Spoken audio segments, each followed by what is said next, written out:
June 6, 1944. 03:15 a.m. Deep inside the Wolf's Lair, Hitler's heavily fortified headquarters, an operator runs down a narrow concrete hallway, holding a message that was never meant to exist. Reports were coming in from the French coast, confused, fragmented, impossible. Thousands of ships spotted in the channel, paratroopers behind German lines. A storm, yet the invasion was happening anyway. The High Command didn't want to believe it.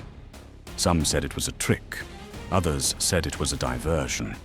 But the messages kept coming, each one worse than the last. By dawn, the scale became undeniable. The Atlantic Wall, Hitler's pride, was under attack on multiple fronts. But the most disturbing part, Hitler still didn't know. While thousands were dying on the beaches of Normandy, the man whose decisions shaped the fate of Europe was asleep. And when he finally woke up, when the truth could no longer be denied, he said something none of his generals ever forgot. But to understand why he reacted the way he did, to understand the moment his world collapsed, we must go back to the illusions, the miscalculations, and the catastrophic chain of decisions that made D-Day unstoppable. This is the story of how Hitler realized the invasion could no longer be stopped, and what he said when the truth finally reached him. Before we dive in, make sure to subscribe. Our next episodes will take you deeper into the hidden hours of World War II than any textbook ever could.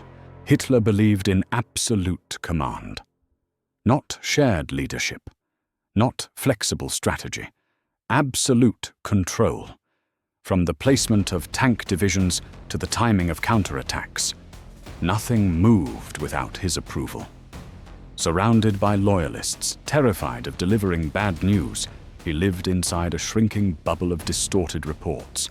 Every success was amplified, every failure softened, and every warning that the Allies were preparing a massive invasion was labeled exaggerated or enemy deception. To Hitler, the Atlantic Wall was proof that Europe could never be breached.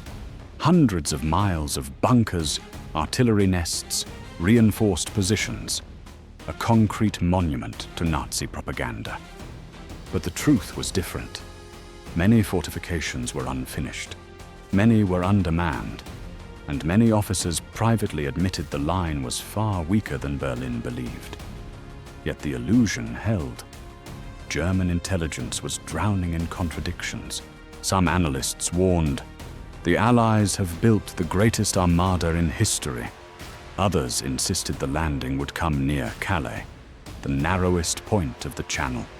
Hitler chose to believe only what he wanted, that the Allies would never risk an invasion during poor weather, that the French resistance was weakened, and that no force on earth could challenge the Reich's coastal defenses. All three assumptions would prove catastrophically wrong.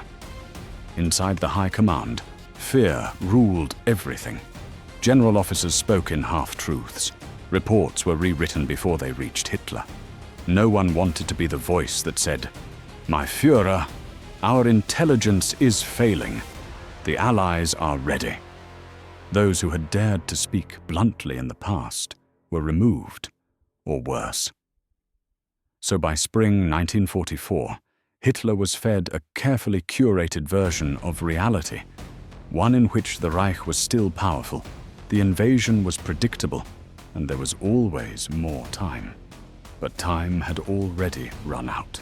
The greatest amphibious assault in human history was weeks away. All signs pointed to it. Yet the man who needed to understand those signs the most saw only what he wanted to see. Soon, the first reports of the invasion would arrive at his bunker, and the illusion would shatter. But time had already run out. The greatest amphibious assault in human history was weeks away. All signs pointed to it. Yet the man who needed to understand those signs the most saw only what he wanted to see. Soon, the first reports of the invasion would arrive at his bunker, and the illusion would shatter. By early 1944, warning signs were everywhere. Signals intercepts, naval movements, resistance uprisings. Clues so obvious that any rational leadership would have prepared for the worst. But inside Hitler's command structure, reality was not welcome. German coastal observers reported unusual Allied activity in the English Channel. Ship clusters appearing, disappearing, then reappearing farther west. Heavy radio traffic, nighttime convoys, even camouflage nets being removed in British ports. Officers on the ground begged the High Command, something is happening. But Berlin dismissed these reports as routine exercises. The Luftwaffe intercepted coded communications from Allied air groups. Mass flight formations were being prepped. Paratrooper units were concentrating near takeoff strips. But the German decoding teams fell into a fatal trap. They believed the Allies' deception operation, Operation Fortitude, which suggested the invasion was planned near Calais, not Normandy. So any intel pointing to Normandy was labeled incorrect. Enemy disinformation. On June 3rd and 4th, a violent storm hit the Channel. High winds, rough seas. German meteorologists concluded, no landing is possible for at least 2 weeks. Hitler loved this conclusion. It validated his belief that the Allies were too cautious, too predictable, too unwilling to risk their men. He felt safe, safer than he had in months. But Allied meteorologists saw something the Germans missed, a narrow, almost miraculous break in the weather, just long enough to launch D-Day. In the days leading up to the invasion, field commanders sent urgent messages. Increased sabotage by the French resistance, rail lines cut, bridges destroyed, enemy agents flooding the region. Pattern recognition was obvious. The invasion was imminent. But every time these reports reached Hitler's inner circle, they were diluted, adjusted, rewritten to avoid the question no one dared ask. What if the Atlantic Wall cannot stop them? Shortly after midnight on June 6th, German detectors picked up aircraft waves moving toward Normandy. At 1:00 a.m., paratroopers began landing behind the lines. Confusion exploded. Some officers believed this was the invasion, others thought it was a diversion. A lieutenant from the 709th Division radioed in desperation. Large numbers, many parachutes, impossible to count. The message reached the regional command, but not Berlin. Warnings had been there for months. Proof had been there for hours. But Hitler still believed the main attack was elsewhere. That illusion would only survive a few more minutes. By dawn, the illusion finally began to crack. The first undeniable, impossible to ignore messages reached the Wolf's Lair. They spoke of chaos, smoke, and thousands of enemy troops. And inside the bunker, confusion exploded. At 4:00 a.m., German radar stations reported massive aerial activity over Normandy. Minutes later, paratroopers, then landing craft, then complete silence as Allied jamming systems cut German communications. Every minute brought a new report, all conflicting, all alarming.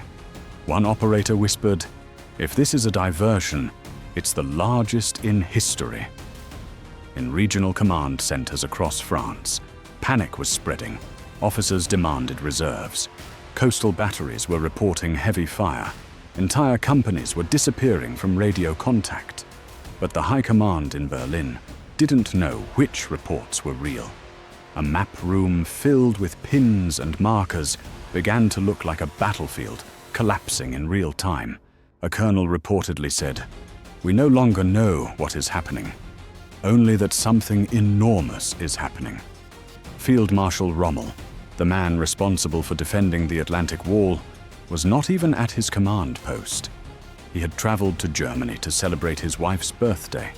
He had warned for months, "Our only chance is to throw them back into the sea within the first hours." But Hitler's insistence on holding armored divisions in reserve made a rapid counterattack impossible. By the time Rommel returned, the beaches were already turning into a graveyard, and at the center of the storm, Hitler was still asleep. His aides refused to wake him, not because they lacked urgency, but because they feared his reaction. For years, waking Hitler early was considered dangerous. Only a handful of people were allowed to disturb him, and only in extreme emergencies. So while the greatest amphibious invasion in history was underway, the man whose decisions were required most remained unaware. Generals Wilhelm Keitel and Alfred Jodl received the first confirmed reports at 6 a.m. They ordered immediate verification, but verification was impossible. Lines were down, stations destroyed, units scattered. Jodl reportedly paced the room, muttering, "Is this the invasion? Or is this still the decoy?" Keitel, staring at the Normandy coastline on the map, replied, "If this is the decoy, where is the real one?" Reports contradicted each other every minute. Some said the landings were small. Others said tens of thousands were already ashore. Some claimed allies had been pushed back. Others said German units were overwhelmed. The bunker lights flickered as operators shouted coordinates and casualty numbers. The room was choking with cigarette smoke, sweat, and fear. The truth was obvious to anyone willing to admit it. Normandy was under full-scale attack. But one thing still hadn't happened. No one had told Hitler. That moment, the moment he finally received the news, was minutes away. And it would change everything. At 6:30 a.m. on June 6th, after hours of hesitant whispers and growing panic, Hitler was finally awakened. The message he was about to receive would tear apart the illusion he had lived in for years. Otto Günscher, Hitler's adjutant, entered the dark bedroom inside the wolf's lair. He hesitated. Protocol was strict. No one woke Hitler early unless the situation was catastrophic.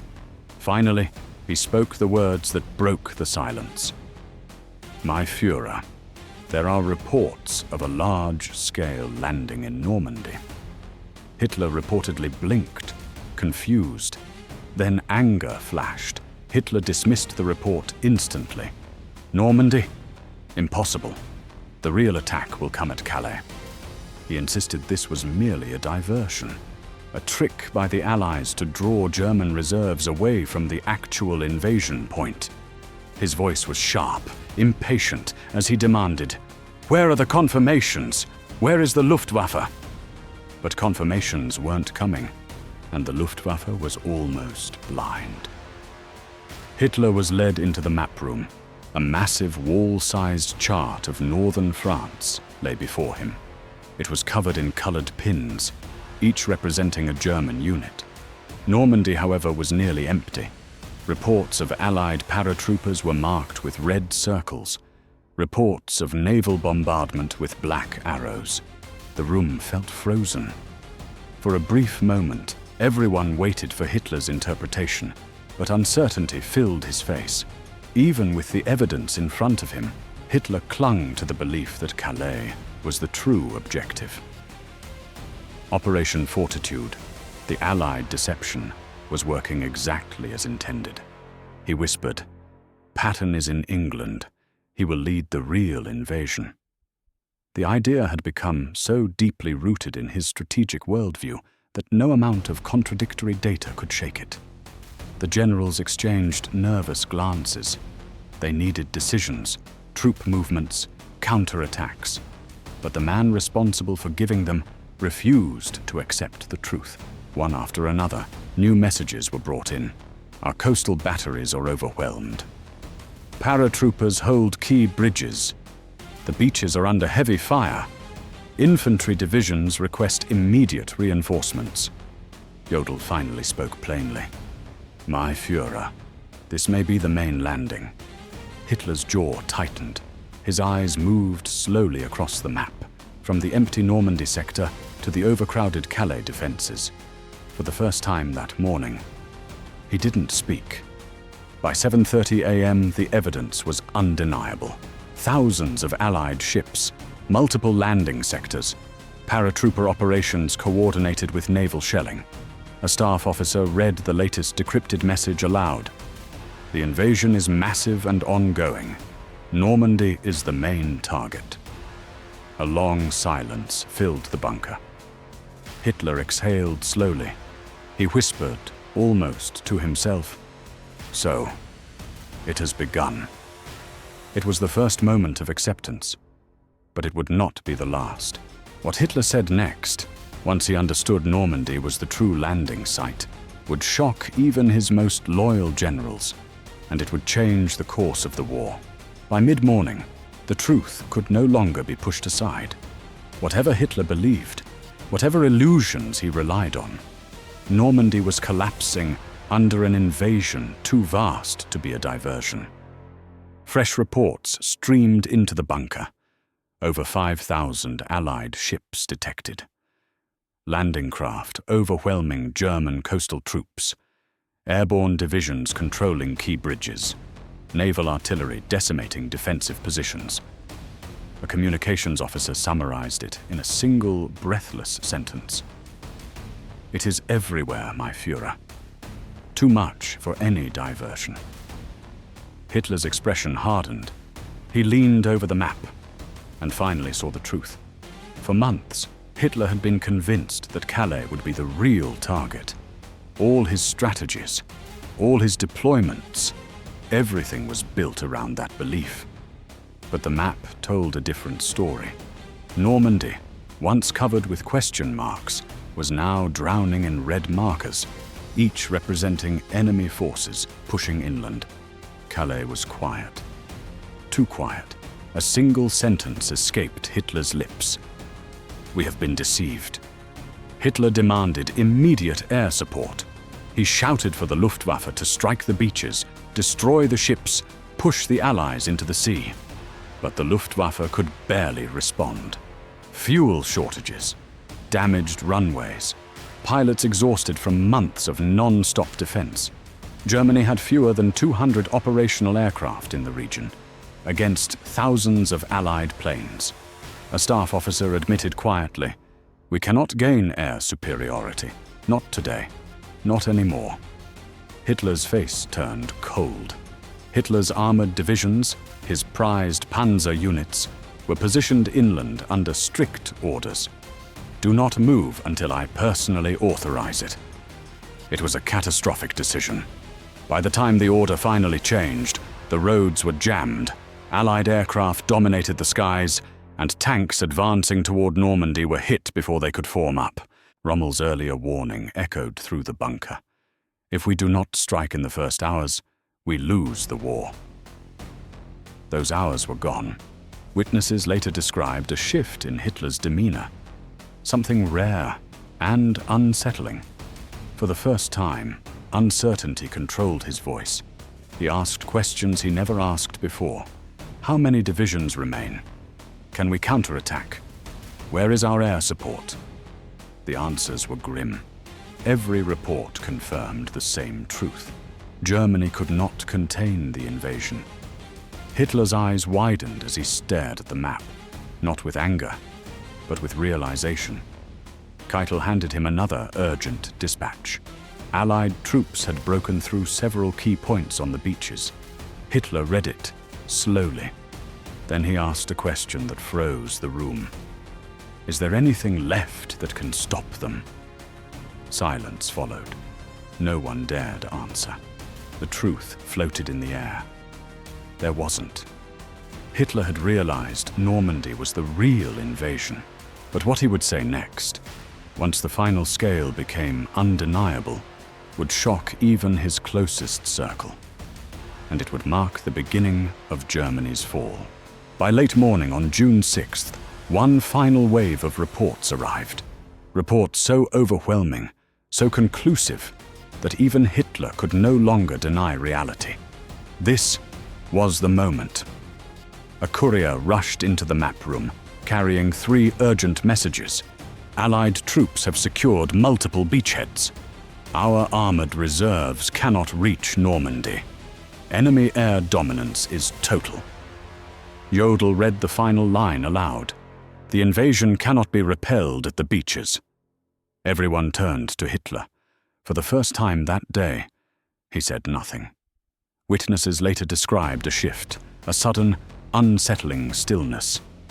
Hitler stared at the map, not with fury, not with confidence, but with a hollow, distant expression. The illusion of control, the belief that Germany was unbreakable, was crumbling right in front of him. He whispered, "This is the invasion. The real invasion." The room tightened. No one dared breathe. Then came the words that shocked even his most loyal generals. Slowly, with a trembling voice, Hitler said, "If the Allies have truly landed in strength, then the Atlantic Wall has failed." A sentence unthinkable months before, a direct contradiction of his own propaganda, and an admission that Germany's greatest defensive project had not stopped the enemy for even a single day. Keitel lowered his eyes. Jodl stiffened. The officers around the table exchanged silent, terrified glances. The unspoken meaning was clear. If the wall failed, the Reich would fall. But Hitler wasn't finished. He stepped closer to the map, looked at the Allied landing zones, and said something darker. "Everything now depends on fate." It was the first time in the war that Hitler acknowledged events were beyond his control.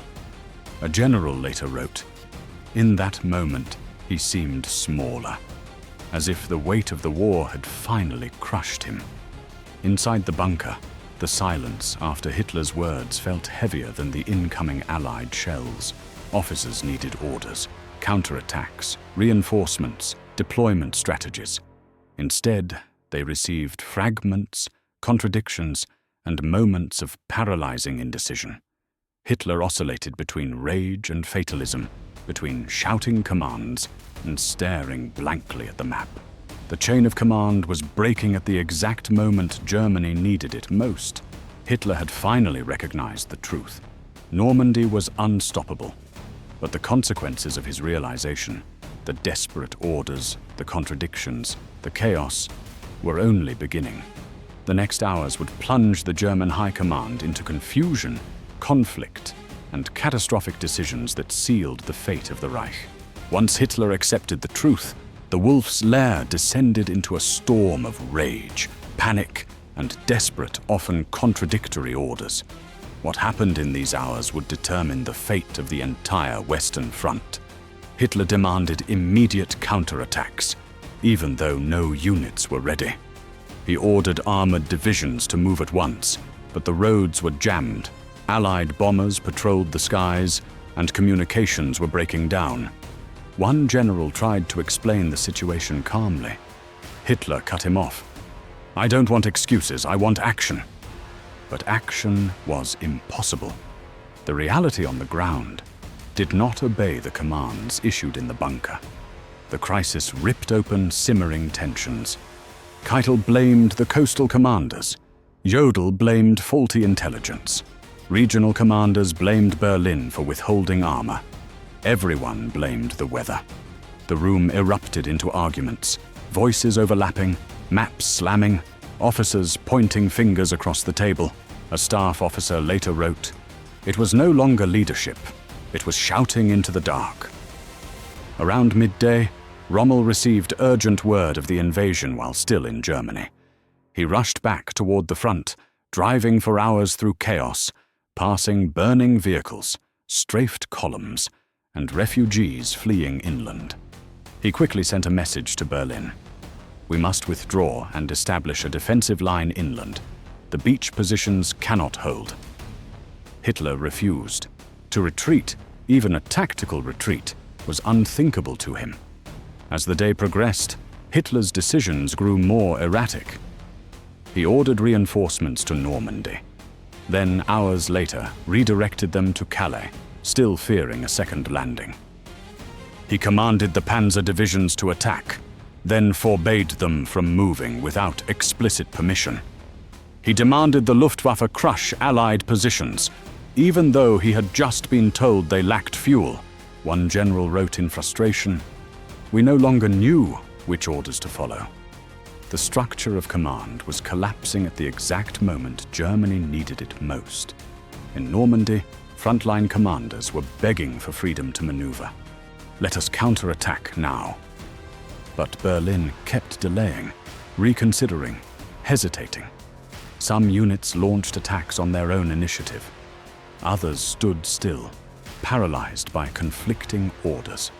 The German defense was no longer a coordinated army. It was a fractured, confused network, fighting the most organized invasion force in history. The hours after Hitler's realization were not a moment of decisive leadership. They were a descent into chaos, rage, fear, contradictions, delays. And every minute that passed, the Allies dug deeper, spread wider, and secured the beaches that would lead them to liberate Europe.